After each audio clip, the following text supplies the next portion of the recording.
رسول الله صلی الله علیه وسلم انصر اخاک ظالما او مظلوما. د الله رسول فرمایي وای ته د خپل ورور مدد کوه که هغه ظالم وي که مظلوم وي.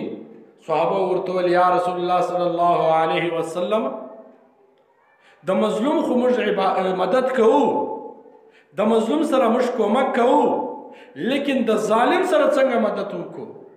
نو د الله رسول ورته وفرمایل وای د ظالم سره مدد دا ده چې کله ظالم ظلم کوي نو ته د ظلم کولو څخه بند کا، ته د ظلم کولو څخه منع کا، ته د ظالم لاس ونیسېږه چې ظلم ونه کړي. نو دا رقم شو لکه تاسې د ظالم مدد وکړئ.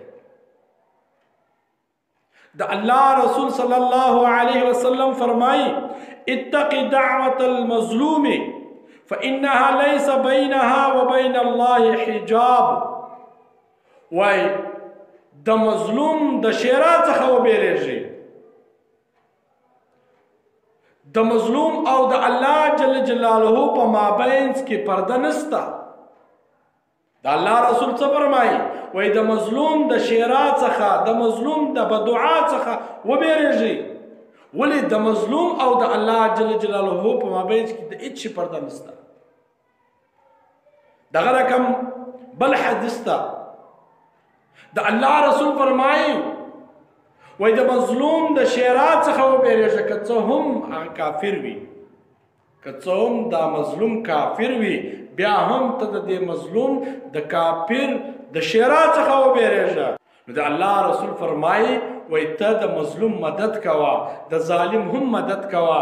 د ظالم مدد دا ده چې کله سړی ظلم کوي نو ته د ظلم کولو څخه بند کا، ورته ووایه چې ظلم مه کوه، هغه ظلم کولو څخه منع کا. چې کله ظالم ظلم کوي نو ته د ظالم لاس ونیسېږه چې ظلم ونه کړي.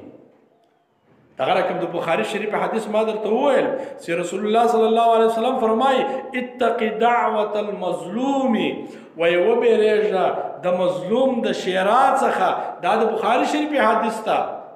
ولې؟ د مظلوم او د الله جل جلاله په مابینځ کې پرده نسته.